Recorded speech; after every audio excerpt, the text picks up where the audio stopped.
Hello friends, chapter number 5 magnetism and matter. Magnetism and matter में हम लोगों ने फर्स्ट लेक्चर के अंदर हम लोगों ने क्या क्या किया, बेसिक पढ़ा, मैग्नेटिज्म, मैग्नेटिक फील्ड लाइंस की कैरेक्टरिस्टिक पढ़ी। मैग्नेटिक फील्ड लाइंस की कैरेक्टरिस्टिक क्या है कि मैग्नेटिक फील्ड लाइंस नॉर्थ से निकलती है, साउथ में घुसती है, साउथ में से वापिस आके कहां पे मिलती है, नॉर्थ को मिलती है, मतलब कि वो क्लोज लूप बनाती है। क्लोज लूप बनाती है, कंटिन्यूअस है, क्लोज लूप बनाती है, कंटिन्यूअस है, नॉर्थ से साउथ, साउथ से नॉर्थ आती है। जो बार मैग्नेट होता है, कौन सा मैग्नेट होता है, बार मैग्नेट। बार मैग्नेट के लिए अगर आप देखो तो मैग्नेटिक फील्ड सेट आउटसाइड कहां से कहां होती है, नॉर्थ टू साउथ, और इनसाइड कहां से कहां होती है, south to north. Outside the bar magnet magnetic field line north to south, inside the bar magnet south to north. इतना आपको पता था। फिर मैग्नेटिक फील्ड लाइंस के कोई एक पॉइंट पे ड्रॉ किया गया टेंजेंट, उस पॉइंट पे नेट मैग्नेटिक फील्ड की डायरेक्शन बताता है। Magnetic field lines never intersect each other. अगर वो इंटरसेक्ट करेगी तो एक ही पॉइंट पे आपको दो टेंजेंट मिलेंगे, टू टेंजेंट मिलेंगे, मतलब कि वहां पे एक से ज्यादा डायरेक्शन आपको मिली मैग्नेटिक फील्ड की।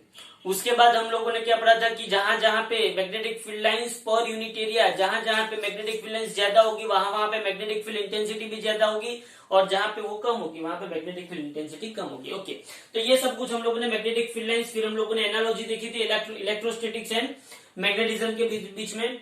हम लोगों ने देखा था कि भाई मैग्नेटिक डाइपोल मोमेंट जो है वही इलेक्ट्रिक डाइपोल मोमेंट है, वो सब आप लोगों ने कर दिया। आज हम एक थियरी लेंगे जिसका नाम है, मतलब जो ऐसे कहना चाहती है कि magnetic field on the axis of a dipole, magnetic field on the axis of the solenoid. समझो ध्यान से, आपने सोलेनोइड ले लिया। हमने पिछले चैप्टर में क्या किया, सोलेनोइड के अंदर, सोलेनोइड के अंदर आपने मैग्नेटिक फील्ड का इक्वेशन डिराइव किया कि नहीं किया, किया। B is equal to mu zero small n into आई।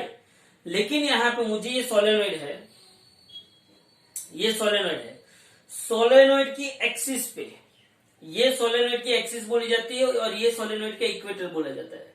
तो सोलेनोइड जो है उसकी एक्सिस पे कोई पर्टिकुलर पॉइंट पे मुझे इस सोलेनोइड की वजह से मैग्नेटिक फील्ड चाहिए। समझ में आ रहा है? तो derive an expression for magnetic field at any point on axial line of a solenoid. Derive expression of magnetic field at any point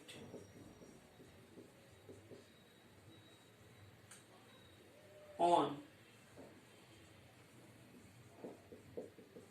axial line of solenoid। देखो यार, क्या कर सकते हैं। तो हमको पहले तो क्या करना पड़ेगा, एक सोलेनोइड को कंसीडर करना पड़ेगा। चलो सोलेनोइड को कंसीडर करते हैं। तो consider a solenoid, consider a solenoid of length 12। मतलब कि मैं ऐसा लिख सकता हूं,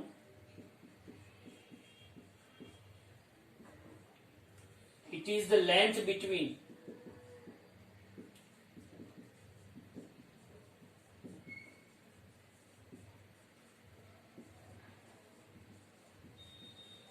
two poles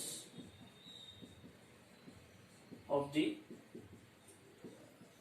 solenoid। Okay, north pole and south pole।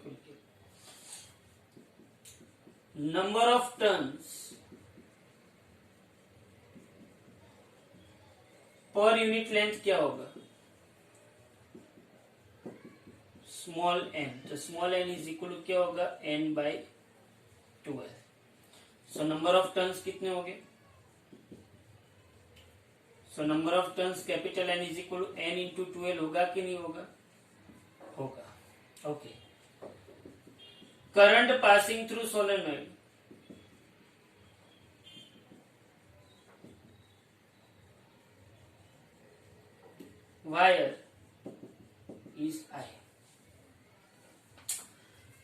अब एक बात समझो, ये सब मैंने लिख तो दिया, मुझे क्या करना है, एक सोलेनॉइड कंसीडर करना है।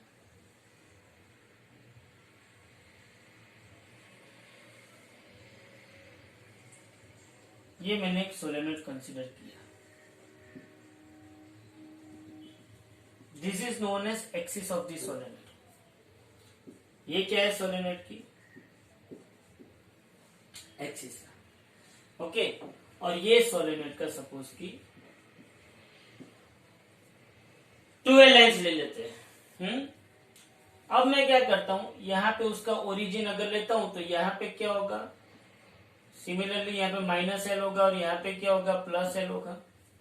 अगर मैंने जो ओरिजिन लिया, अगर मैं यहाँ पे उसको बीच से काटता हूं, ओके, बोलो इतना पता चला। सोलेनॉइड ऑफ लेंथ 12 ले लिया, ये बात कर ली। अब क्या करो, क्या आप ऐसा समझ सकते हो कि ये जो सोलेनॉइड है, सोलेनॉइड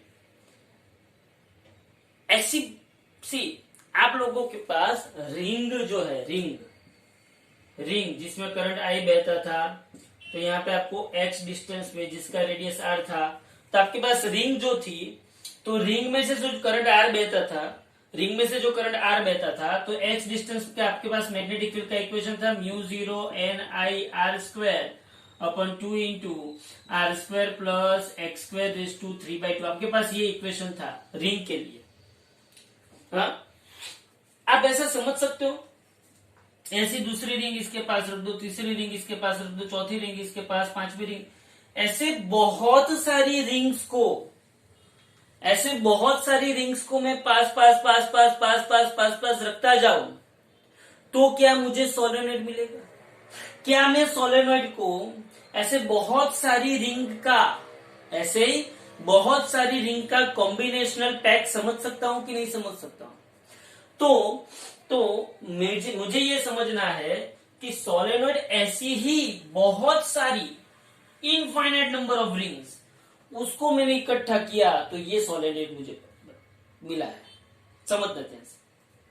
तो अब एक काम करो, पहले तो आपको मैग्नेटिक फील्ड कहां पे ढूंढना है वो ढूंढ लो, वो बात बताता हूं। तो we want to find, consider a point P, consider a point P at distance r from the midpoint or origin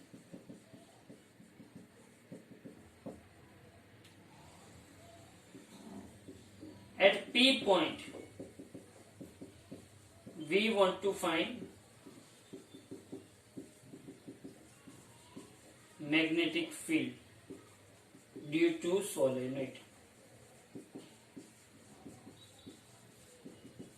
चलो, हमको ये P पॉइंट पे, तो यहां से कंसीडर करो, ये ओरिजिन है, तो यहां से कंसीडर करो r डिस्टेंस पे ये एक P पॉइंट कंसीडर करो।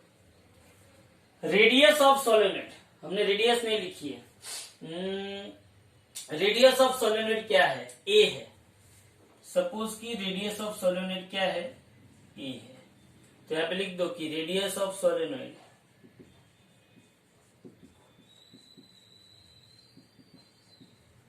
Is a. अब मैं क्या करूं, consider a ring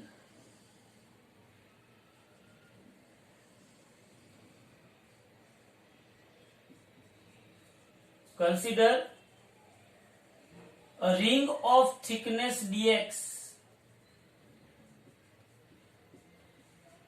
at distance x from the origin। बोलो पता चला कि नहीं चला? Consider a ring of thickness dx। सी, मैंने क्या बोला आपको कि ये जो सोलेनॉइड है ऐसी इनफाइनाइट रिंग का बना हुआ होना चाहिए। हाँ, एक रिंग, दूसरी रिंग, तीसरी रिंग पास में रख दो, तो ऐसे सभी रिंग को इकट्ठा करोगे तो आपको एक सोलेनॉइड मिलेगा कि नहीं मिलेगा? तो ऐसे ही कोई एक रिंग को कंसीडर करो, मतलब ये इमेजिन करो कि उसके ओरिजिन से x डिस्टेंस पे dx थिकनेस वाली ऐसी एक रिंग कंसीडर करो। तो consider a small ring, small या तो consider a ring having thickness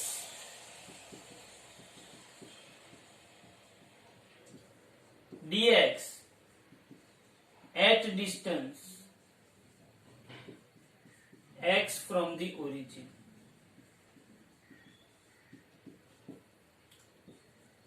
तो मैंने इस रिंग को कंसीडर किया ओरिजिन से x डिस्टेंस पे dx थिकनेस वाली। अच्छा, अब मुझे ये बताओ इस रिंग के अंदर कितने नंबर ऑफ टर्न्स होंगे? इस रिंग के अंदर कितने नंबर ऑफ टर्न्स होंगे? समझो आप, small n is equal to capital N by 12, मतलब कि 12 लेंथ के अंदर n नंबर ऑफ टर्न्स है। 12 लेंथ के अंदर n नंबर ऑफ टर्न्स है।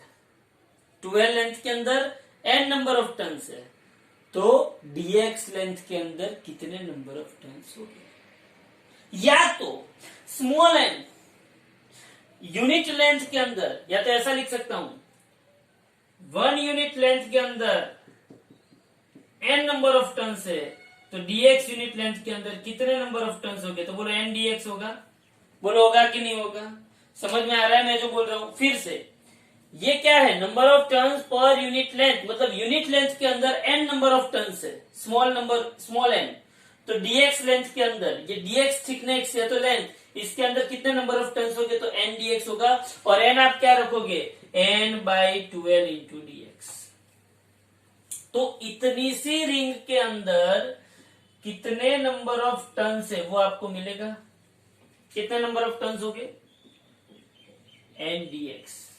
हाँ, इसको दूसरी तरह से समझना है तो मैं ऐसे भी समझ सकता हूं कि भी 12 लेंथ के अंदर n number of turns, 12 length के अंदर capital N number of turns है, तो dx लेंथ के अंदर कितने? हाँ, तो कितने हो गए? Capital N into dx divided by 12। बोलो सेम आंसर आया कि नहीं आया? आपको जैसे रिप्रेजेंट करना हो वैसे, आपको जो इजी लगता है वैसे फॉर्मेट में आप रिप्रेजेंट कर सकते हैं। मुझे ऐसा लगा कि भाई चलो 12 लेंथ के अंदर capital N number of turns है, बाकी आप लोगों को टेक्स्ट बुक के अंदर नॉर्मली यही दिया गया है, सिंपल n dx। क्या दिया गया है आपको टेक्स्ट बुक के अंदर? n dx। लेकिन यहां पे हम लोग अपनी तरीके से करेंगे, ध्यान से देखो कि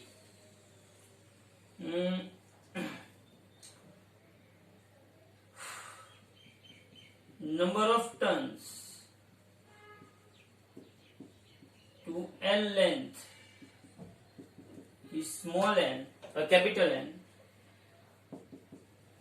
So number of turns in dx length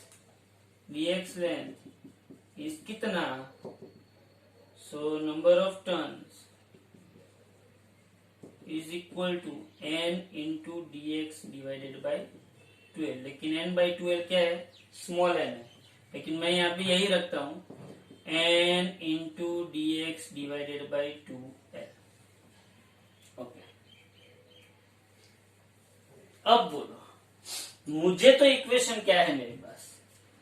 अब बोलो इस रिंग से p पॉइंट का डिस्टेंस कितना? देखो ओरिजिन से p पॉइंट का डिस्टेंस स्मॉल r, ओरिजिन से ये रिंग का डिस्टेंस x, तो इस रिंग से p पॉइंट का डिस्टेंस कितना? r minus x. होगा कि नहीं होगा? हाँ, तो distance between point p and ring is r minus x. So यहां पे बात आती है, यहां पे अब मेन बात आती है कि आपके पास इक्वेशन क्या था? आपके पास इक्वेशन क्या था? याद करो आपके पास इक्वेशन क्या था? आपके पास शायद आपको याद हो तो इक्वेशन था magnetic field due to ring at distance x at distance x।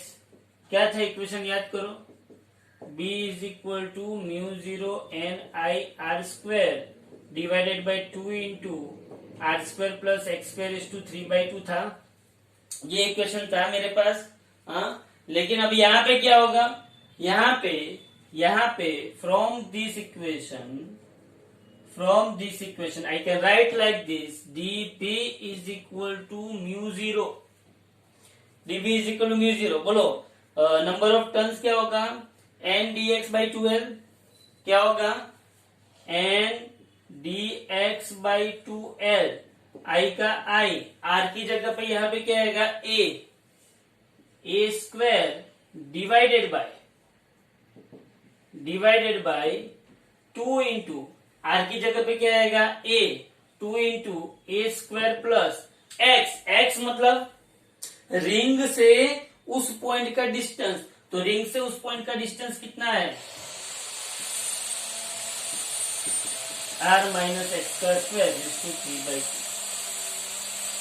चलो भैया, पता चला मैं जो बोला, ये इक्वेशन हमने पिछली बार लिखा था, म्यू जीरो का म्यू जीरो, n की जगह पे यहाँ पे क्या आएगा n dx by 2l, I का करंट I, रेडियस की जगह पे क्या आएगा a, रेडियस r था यहाँ पे a है, 2 इंटू r की जगह पे a स्क्वायर प्लस x की जगह पे क्या आएगा r माइनस एक्स का square raise to 3/2। Here r is very very greater than x, so we can neglect it,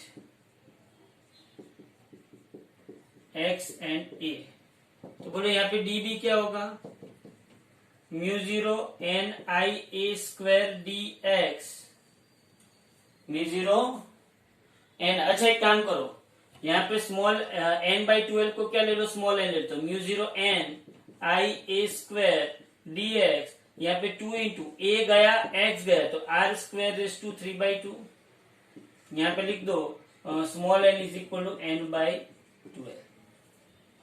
okay, अब बोलो, सो टोटल मैग्नेटिक फील्ड ये गया ना, सो टोटल मैग्नेटिक फील्ड क्या होगा, बोलो क्या होगा total magnetic field, B is equal to integration of dB, तो B इज इक्वल टू क्या होगा, mu zero N I A square divided by 2r3, और यहाँ पे क्या होगा dx। अच्छा इंटीग्रेशन कहां से कहां जाएगा, -L2 plus L, -L2 plus L integration जाएगा।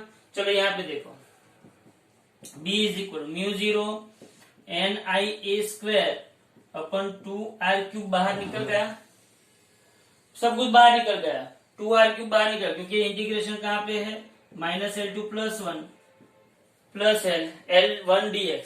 ओके, चलो यहाँ पे देखो, तो B is equal to mu zero small N I A square 2r3, बोलो 1 dx का इंटीग्रेशन क्या होगा, x कहां से कहां जाएगा, -L2 प्लस L, तो बोलो B is equal to mu zero small N I A square upon 2r3, ये L माइनस माइनस L, तो आपके पास B is equal to mu zero small N I A square upon 2r3, और ये 2L आ जाएगा।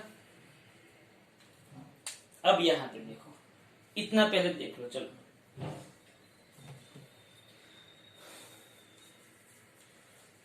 पहले तो एक बात समझो, यहां पे हमने किया क्या, ये पूरी थियरी को बहुत ही अच्छी तरीके से करनी है। देखो क्या किया हमने, सोचो भाई, हमने क्या किया कि इस सोलेनोइड को हम as a bar magnet represent कर रहे हैं।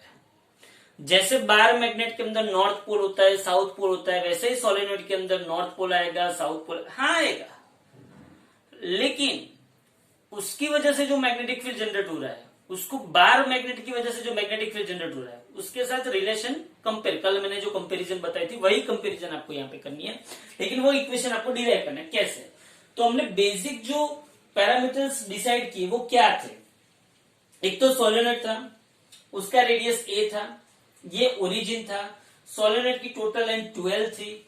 ओके, ये सब बात हो गई ये सब। अब मैंने क्या कंसीडर किया, सोलेनोइड को ऐसी बहुत सारी रिंग में कंसीडर किया, रिंग बहुत सारी रिंग ऐसे ऐसे ऐसे मिलके सोलेनोइड बनाता है, और उसी में से ही मैंने एक रिंग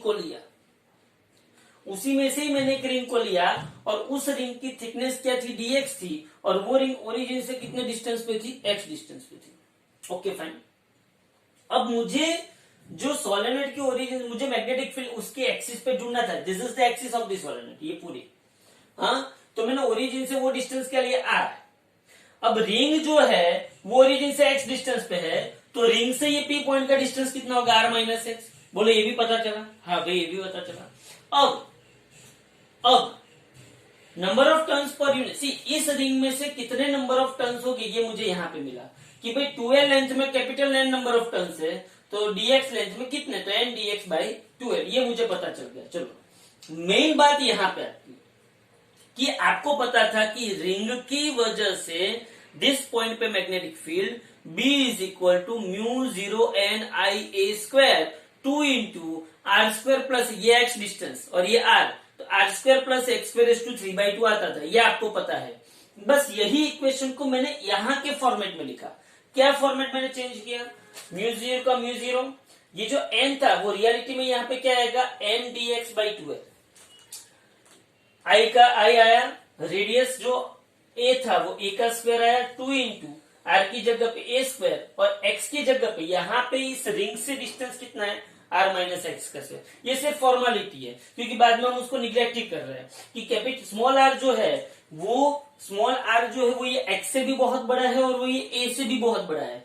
तो स्मॉल r की कंपैरिजन में मैं x को भी निग्लेक्ट करता हूँ और a को भी निग्लेक्ट करता हूँ, तो बाकी क्या बचा मेरे पास, और ये n बाई 12 को मैं क्या ले लेता हूँ, स्मॉल n।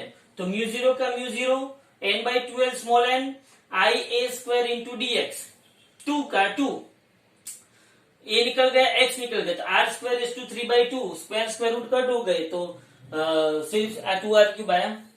तो mu 0 N I square upon 2r cube, फिर ये सब कुछ कॉमन निकला, 1 dx, 1 का इंटीग्रेशन 1, और x की जगह पे अपर लिमिट एल और लोअर लिमिट माइनस एल, तो ये 2l आया। बोलो इतना पता चला। अब कहानी अभी खत्म नहीं होती, कहानी क्या है, ध्यान से देखो। कहानी ये है,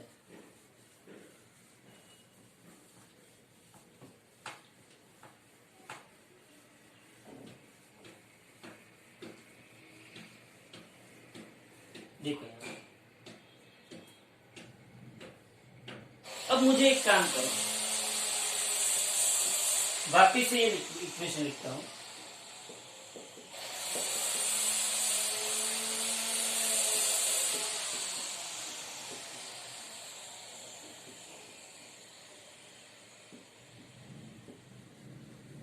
इस इक्वेशन को पाई से मल्टीप्लाई करो और पाई से डिवाइड करो।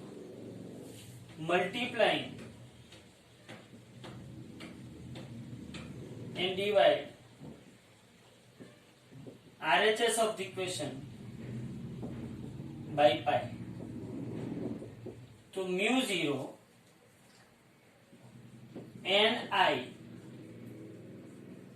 पाई a square into 2l divided by 2 pi r cube.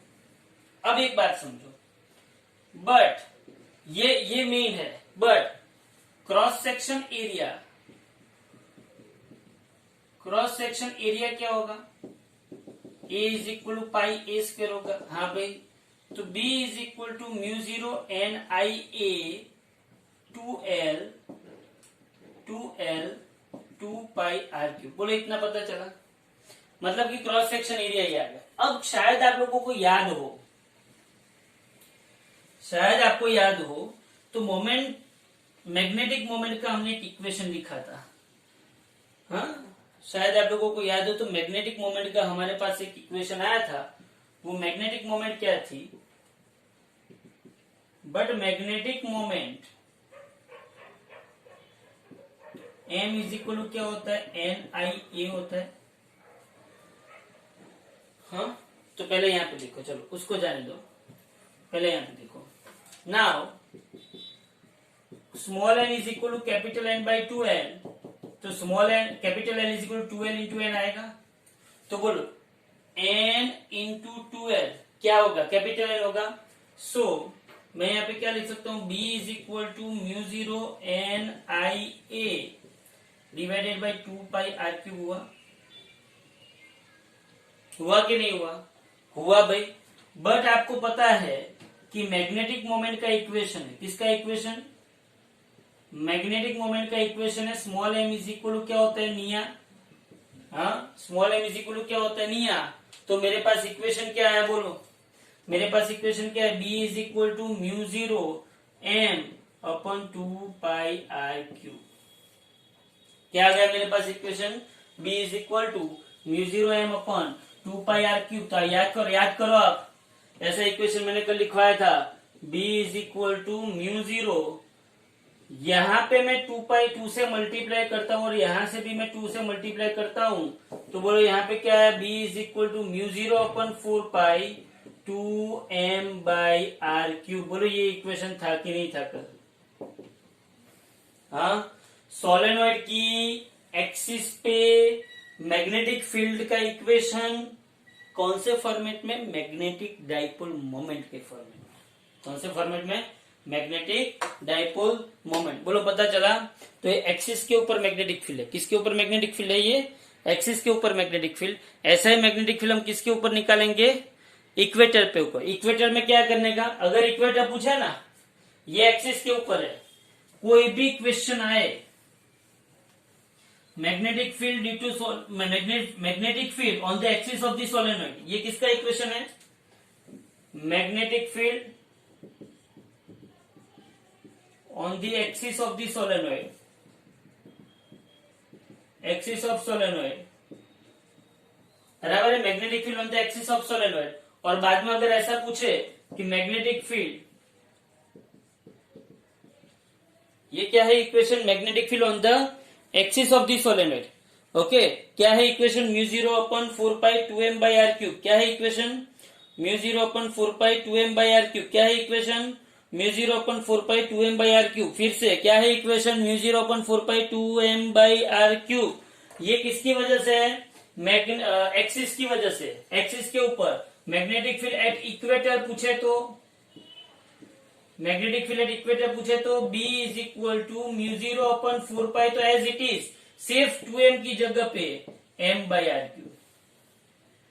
2m की जगह पे क्या आएगा, m/r³। So this is the very interesting theory of solenoid.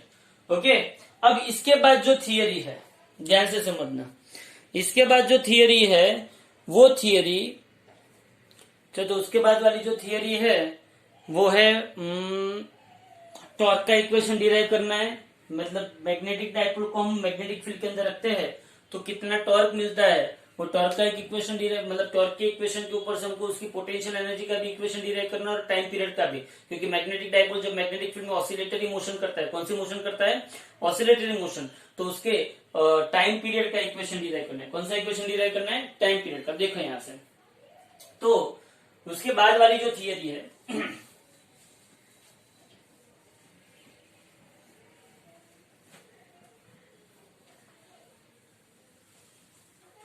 time period of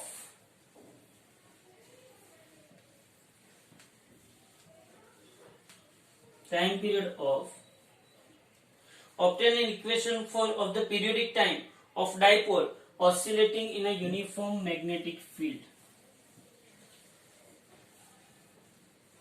uniform magnetic field के अंदर डाइपोल को रखा हुआ है। पहले तो ये बात बताओ, सपोज कि ये यूनिफॉर्म मैग्नेटिक फील्ड है, यहां पे अगर मैं कोई भी डाइपोल को रखता हूं, हाँ, अगर ये इसका नॉर्थ पोल है और इसका कौन सा पोल है, साउथ पोल, तो बोलो मैग्नेटिक डाइपोल मोमेंट की डायरेक्शन कहां से कहां होगी, मैग्नेटिक डाइपोल मोमेंट कहां से कहां होगा, साउथ टू नॉर्थ होगा कि नहीं होगा, होगा, बराबर है। अब इस नॉर्थ पोल का पोल स्ट्रेंथ P है, ये मैग्नेटिक फील्ड B है, तो यहां पे उसको जो फोर्स लगेगा नॉर्थ पे वो क्या लगेगा, PB लगेगा। इसका पोल स्ट्रेंथ P है और ये साउथ पोल है, तो यहां पे जो फोर्स लगेगा साउथ पे वो क्या लगेगा, PB लगेगा। दोनों फोर्स जो है वो इक्वल इन मैग्नीट्यूड हो गए, ऑपोजिट इन डायरेक्शन हो गए, बट नॉन पोलिंग है। अब यहां पे देखो, तो यहां पे ये जो डाइपोल है वो मैग्नेटिक फील्ड के साथ कितना एंगल बनाती है, थीटा एंगल बनाती है। अगर यही डाइपोल को, ये मैग्नेटिक फील्ड है, यही डाइपोल को सपोज कि साउथ टू नॉर्थ ये मैग्नेटिक डाइपोल है, हाँ, अगर यही डाइपोल को ऐसे घूमता घूमता यहां पे ला दिया जाए, मतलब कि यही डाइपोल अगर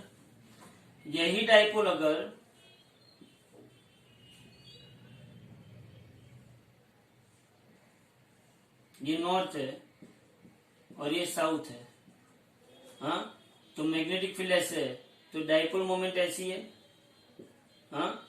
तो यहाँ पे देखो, ये नॉर्थ पे जो फोर्स लगेगा वही फोर्स कहां पे लगेगा, साउथ पे लगेगा। Both the forces are opposite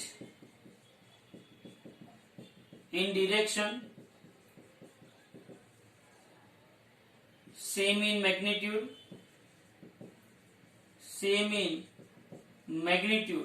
and collinear.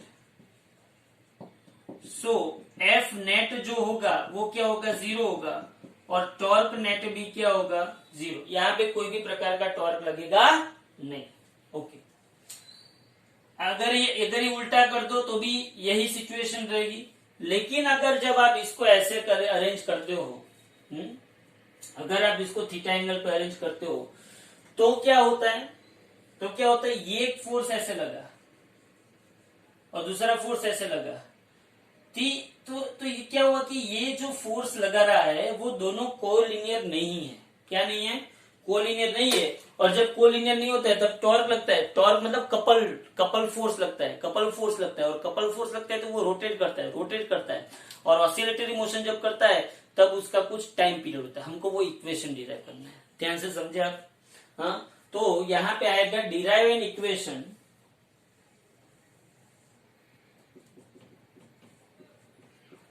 derive an equation of the periodic time, equation of the periodic time of a dipole oscillating in a uniform magnetic field. Dipole oscillating in a uniform magnetic field। देखो यहां पे, हो मैंने आगे बताया ऐसे कि uniform magnetic field है, ध्यान से देखो, यूनिफॉर्म मैग्नेटिक फील्ड के अंदर मैंने एक डाइपोल को रखा हुआ है, ये सेम फिगर है, कोई चेंजेस नहीं, ये यूनिफॉर्म मैग्नेटिक फील्ड,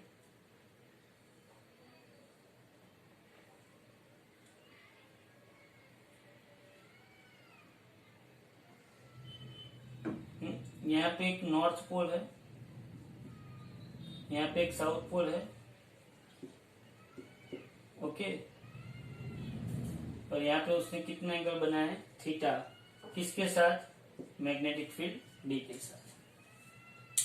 सीधी सी बात है, नॉर्थ पे जो फोर्स लगेगा वो एफ नॉर्थ होगा, साउथ पे जो फोर्स लगेगा वो एफ साउथ होगा, हाँ, ओके।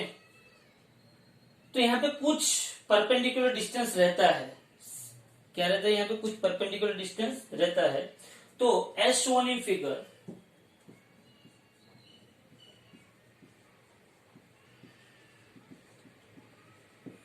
थोड़ा सा लिखण पट्टा कर देने का, सिंपल है। As shown in figure, consider a magnetic dipole of magnetic moment m and length 2l and kept in a magnetic field B. Consider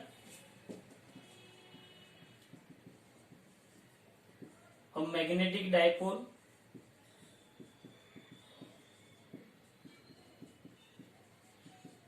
of length 2l and magnetic field B, magnetic moment M,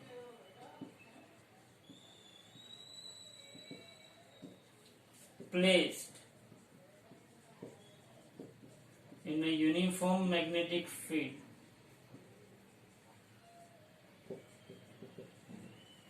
placed in a uniform magnetic field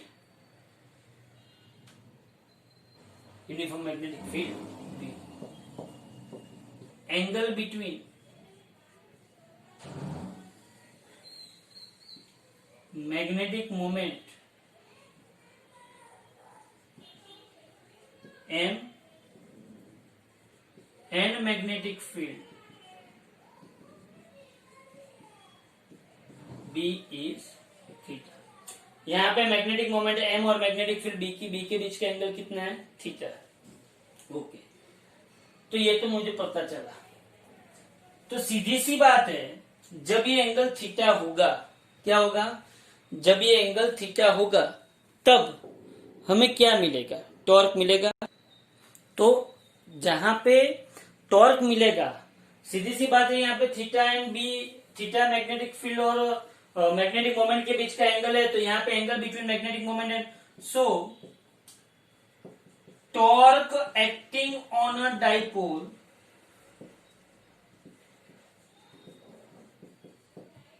torque कैसे मिलेगी वो पता है? देखो, ये force ऐसे लगा, ये फोर्स ऐसे लगा कि नहीं लगा? तो यहाँ पे ये L होगा, याद करो हमने इसे डिराइव किया था, ये L होगा, फिर 2L sin थीटा। हाँ, तो यहाँ पे टॉर्क इज इक्वल, मेरा फाइनल इक्वेशन क्या आएगा? Torque is equal to mb sin theta. Torque is equal to m cross b। ये हमने पिछले चैप्टर में निकाल दिया है कि भाई इसके ऊपर क्या लगता है? टॉर्क लगता है। टॉर्क इज इक्वल टू क्या है? m cross b। m cross b is equal to क्या होगा? mb sin theta. Okay, but due to this torque, a dipole rotating in clockwise direction,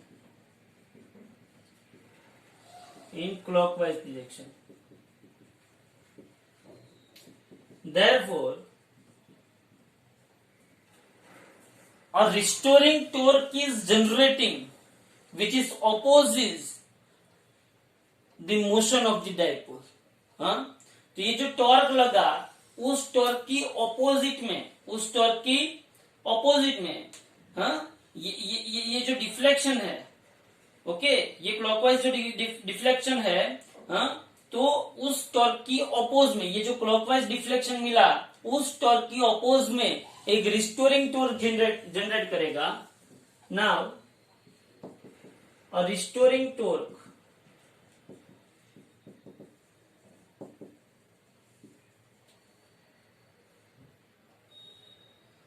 opposing the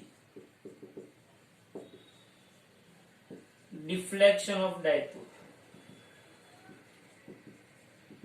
चलो, restoring torque क्या होगा? Torque restoring is equal to, ये क्या हो जाएगा? Minus mb sin theta. Okay, but here theta is very small, very small.